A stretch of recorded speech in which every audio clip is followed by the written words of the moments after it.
तो आज जो पिछली वीडियो का जो रह गया था, एमएससी प्रीवियस में प्रोबेबिलिटी में स्केलेटन चल रहा था और स्केलेटन के बारे में हमने काफ़ी कुछ पढ़ लिया था। इसके बाद इसमें डेवलपमेंट रह गया था, स्केलेटन का स्पिक्यूल्स का डेवलपमेंट किस प्रकार से होता है। तो स्पिक्यूल्स का डेवलपमेंट आज पढ़ लेंगे, ठीक है। तो यहाँ तक हो गया था कंप्लीट और डेवलपमेंट ऑफ स्पिक्यूल्स चल रहा था। स्पिक्यूल्स आर, तो कैसे होता है कि spicules are secreted by mesenchyme cells called scleroblast. Spicules जो होती हैं वो स्क्लेरोब्लास्ट से बनती हैं। स्क्लेरोब्लास्ट से, स्क्लेरो सेल्स हैं मेसेनकाइम सेल्स जिन्हें हम स्क्लेरोब्लास्ट सेल्स कहते हैं। स्क्लेरोब्लास्ट से ही स्पिक्यूल्स का निर्माण होता है। तो पेपर में आता है कि स्पिक्यूल्स किसके बने होते हैं, किससे बनते हैं, तो स्क्लेरोब्लास्ट से बनते हैं। इनकी ऑरिजिनेट स्क्लेरोब्लास्ट होती है। सिंगल स्क्लेरोब्लास्ट से अगर बनते हैं, एक single mother cell single scleroblast से बनते हैं, तब ये कहलाते हैं primary. On the basis of development spicules में भी प्राइमरी हो सकते हैं। प्राइमरी कब होंगे, जब सिंगल स्क्लेरोब्लास्ट से बने होंगे। किससे बने होंगे, सिंगल स्क्लेरोब्लास्ट से बने होंगे। और जब ये मोर देन वन स्क्लेरोब्लास्ट, एक से अधिक स्क्लेरोब्लास्ट से बने हों, तब ये कहलाते हैं सेकेंडरी। एक स्क्लेरोब्लास्ट से बने होते हैं तब प्राइमरी कहलाते हैं, और उस एक से अधिक स्क्लेरोब्लास्ट से जब बनते हैं तब ये सेकेंडरी कहलाते हैं। तो प्राइमरी कौन सा हो गया, मोनोएक्सन, और बाकी सारे होते हैं सेकेंडरी। तो डेवलपमेंट ऑफ मोनोएक्सन स्पिक्यूल्स कैसे है, देखिए इसमें डायग्राम में पहले देख लेते हैं। देखिए ये एक स्क्लेरोब्लास्ट सेल्स है जो डिवाइड करने स्टार्ट हो गई, डिवाइड करना शुरू कर रही है। इसमें दो न्यूक्लियस में डिवीजन हो गया है। कैरियो न्यूक्लियस में डिवीजन हो चुका है, लेकिन साइटोकाइनेसिस की क्रिया नहीं हो पाई है, मतलब साइटोप्लाज्म में डिवीजन अभी नहीं हो पाया है। ऐसा इनकम्प्लीट डिवीजन हो पाया है अभी स्क्लेरोब्लास्ट सेल में, और इसी समय स्पिक्यूल्स बनना स्टार्ट कर देता है। स्पिक्यूल्स कैसे बनता है, एक एक्सिस होती है, उस एक्सिस के चारों तरफ कैल्शियम कार्बोनेट उसके चारों तरफ कैल्शियम कार्बोनेट डिपॉजिट होना शुरू हो जाता है, तो ये स्पिक्यूल्स बन जाता है। धीरे धीरे स्पिक्यूल्स जब बड़ा होने लगता है, तब ये लंबाई में बड़ा होने लगता है। उस समय क्या होता है कि न्यूक्लियस भी एक दूसरे से दूर दूर होने लगते हैं, और ये तब तक बड़ा होता रहता है जब तक ये दोनों न्यूक्लियस एक दूसरे से काफ़ी दूर हो जाते हैं और पूरी सेल दो भागों में डिवाइड ना हो जाए, तब तक ये स्पिक्यूल्स बड़ा होता रहता है, ठीक है। तो इसमें सबसे शुरू में क्या होता है कि दो न्यूक्लियस होते हैं और उनके बीच में एक एक्सिस पर कैल्शियम कार्बोनेट डिपॉजिट होने लगता है, और डिपॉजिट होता चला जाता है, जिससे स्पिक्यूल्स का लेंथ जो है बढ़ने लगता है। स्पिक्यूल्स लेंथ बढ़ने से दोनों न्यूक्लियस एक दूसरे से दूर जाने लगते हैं, और ये तब तक बढ़ता रहता है जब तक दोनों सेल्स आपस में एक दूसरे से अलग नहीं हो जाती हैं, ठीक है। तो अब देखते हैं इसमें क्या लिखा है।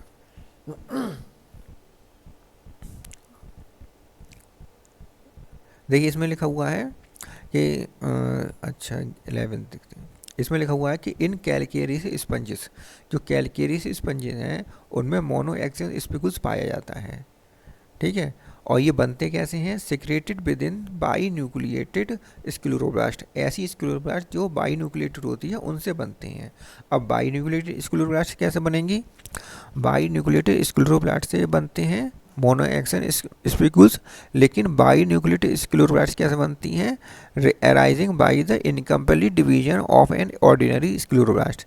एक नॉर्मल ऑर्डिनरी स्क्लेरोब्लास्ट में इनकम्प्लीट डिवीजन होने की वजह से, जब इनकम्प्लीट डिवीजन होता है अर्थात न्यूक्लियस में तो डिवीजन हो जाता है लेकिन साइटोकाइनेसिस नहीं होता, साइटोप्लाज्म में डिवीजन नहीं होता, तब बनती हैं बाई न्यूक्लिएटेड स्क्लेरोब्लास्ट।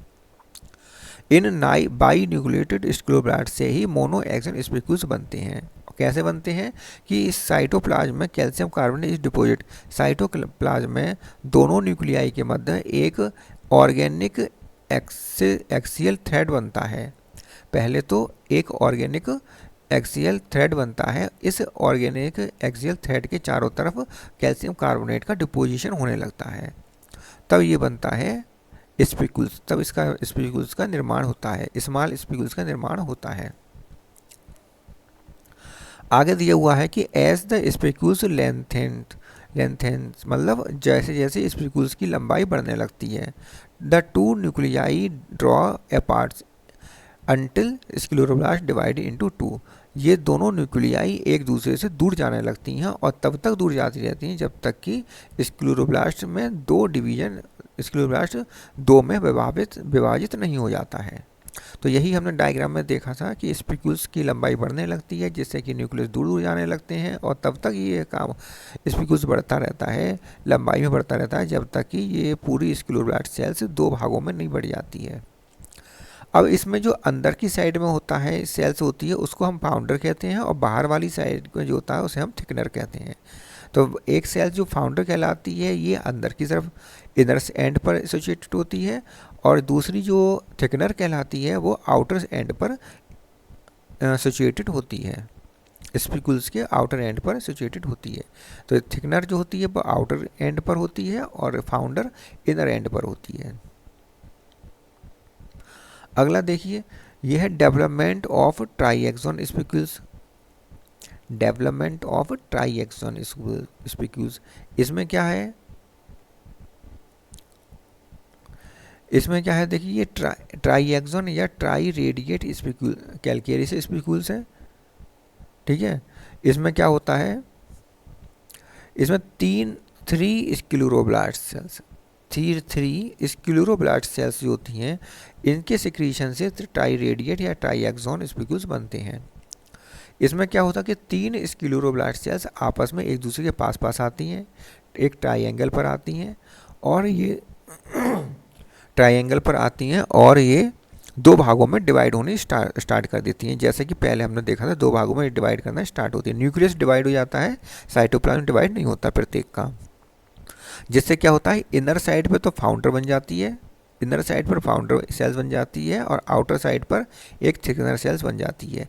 जैसे पहले हमने देखा था ये प्रत्येक सेल्स एक सेल से एक फाउंडर और एक थिकनर बनी थी, ऐसे ही इसमें प्रत्येक सेल से, प्रत्येक स्क्लेरोब्लास्ट सेल से एक फाउंडर और एक अंदर की तरफ फाउंडर और बाहर की तरफ थिकनर बन जाती है।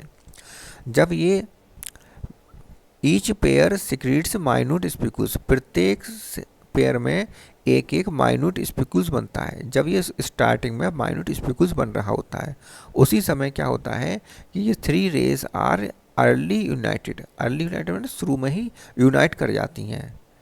ये थ्री लेयर जो हैं, थ्री रेज जो हैं, ये थ्री रेज आपस में एक दूसरे से यूनाइट कर जाती हैं इनर वाली साइड पर, स्मॉल ट्राई रेडिएट स्पिक्यूल्स बना लेती हैं। देखिए कैसे बना लेती हैं, डायग्राम में देख लेते हैं। देखिए ये है स्क्लेरोब्लास्ट सेल्स, तीन स्क्लेरोब्लास्ट सेल्स यहाँ दिखाई गई हैं। ये तीनों स्क्लेरोब्लास्ट सेल्स जिसमें कि एक एक न्यूक्लियस दिखाया गया है तीनों में और एक एक पीछे वाला भाग दिखाई गया है तीनों का, जिसमें एक एक न्यूक्लियस बाहर की पीछे की साइड में है। अब इनमें जो है कि एक एक स्पिक्यूल्स बनना स्टार्ट हो जाता, तीनों में एक एक स्पिक्यूल्स बनना स्टार्ट हो जाता है और इस समय जब स्पिक्यूल्स बन रहा होता है उसी समय ये आपस में अंदर वाला भाग यूनाइट कर जाता है, यूनाइट करने जुड़ जाता है आपस में। और जुड़ने के पश्चात इनमें जो डिवीजन होता है, स्पिक्यूल्स बड़ा होता है, स्पिक्यूल्स बड़े होने से एक फाउंडर सेल्स और एक फाउंडर सेल्स जो इनर साइड में बनती है, एक थिकनर सेल्स जो बाहर की साइड बनती है, इस प्रकार से बननी स्टार्ट हो जाती है। और फाउंडर सेल्स तो चूँकि सेंटर में ये यूनाइट है तो इसलिए फाउंडर सेल्स सेंटर में रह जाती हैं और थिकनर सेल्स ये रेस के टिप पर या आउटर साइड पर होती हैं। इस प्रकार इसका जो स्ट्रक्चर बनता है वो इस प्रकार बनता है कि सेंटर में फाउंडर्स, तीनों फाउंडर सेल्स होती हैं जो यूनाइट करी हुई होती हैं, जुड़ी हुई होती हैं, आपस में यूनाइट कर चुकी होती हैं और रेस के टिप पर एक एक थिकनर सेल्स मौजूद होती है, बन जाती है। इस प्रकार ये हमारा ट्राई रेडिएट ट्राईएक्सॉन स्पिक्यूल्स बनता है। अब आता है अगला, development of other spicules. Other spicules कैसे बनते हैं, in formation of quadriradiate और टेट्राक्सॉन स्पिक्यूल्स। ये क्वाड्री रेडिएट और टेट्राक्सॉन स्पिक्यूल्स कैसे बनती हैं, ये fourth ray is added to forming triradiate spicules. जो ट्राई रेडिएट स्पिक्यूल्स बन रहा होता है उस समय फोर्थ रेस ऐड हो जाती है। कैसे ऐड होती है?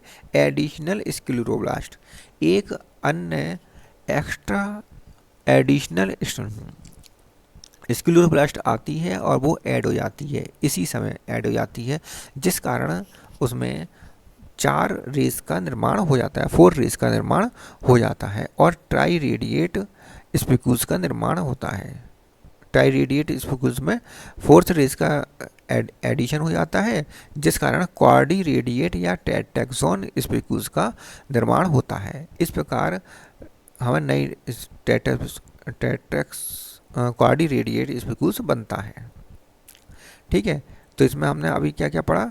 हमने ये देखा कि ये स्पिक्यूल्स जो बनते हैं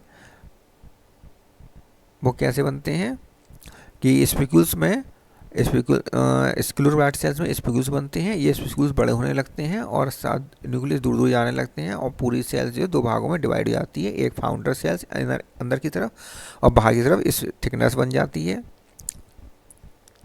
ट्राई रेडियस स्पिक्यूल्स में क्या होता है कि 3 स्क्लेरोब्लास्ट सेल्स होती हैं जो आपस में एक दूसरे के ट्रायंगल पर आ जाती हैं और इनमें भी डिवीजन होता है और डिवीजन होने के बाद इनर फाउंडर और आउटर थिकनेस सेल्स बन जाती हैं। फाउंडर सेल जो होती है अंदर वाली वो यूनाइट कर जाती हैं, शुरू में ही यूनाइट कर जाती हैं, इसलिए फाउंडर सेल्स सेंटर में आ जाती हैं, जैसे कि ये डायग्राम में हमने देखा है।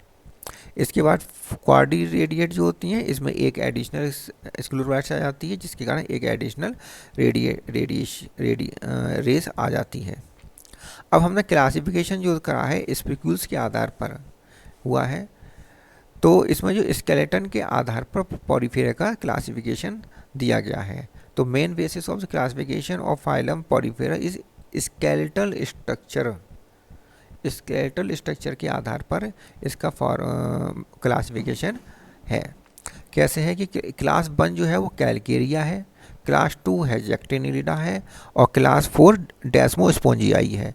क्लास 1 है कैलकेरिया, जिसमें कैलकेरियस स्पिक्यूल्स होता है, कैलकेरियस स्पिक्यूल्स होता है। दूसरी क्लास है हेक्टेनिलिडा, इसमें सिलीसियस स्पिक्यूल्स होता है, सिलिका का बना स्पिक्यूल्स होता है, लेकिन इसमें 6 रेड होती हैं। हेक्सा से बात पता चल रहा है 6 रेज होती हैं। हेक्टेनिलिडा में कितनी रेज होंगी? 6 रेड वाले सिलीसियस स्पिक्यूल्स होते हैं। डेस्मोस्पोंजियाई में सिलीसियस स्पिक्यूल्स भी होते हैं और स्पॉन्जिन फाइबर्स भी होते हैं, दोनों चीज़ें होती हैं। सिलीसियस स्पिक्यूल्स और स्पॉन्जिन फाइबर्स दोनों चीज़ें इसमें होती हैं, दोनों फाइबर और स्पिक्यूल्स दोनों होते हैं डेस्मोस्पोंजियाई में। तो इस प्रकार 3 क्लासेस में बांटा गया है, कैलकेरिया क्लास हेक्टेनिलिडा, क्लास डेस्मोस्पोंजियाई। इस प्रकार आपका इस पॉरीफेरा में स्केलेटल सिस्टम जो कंप्लीट होता है।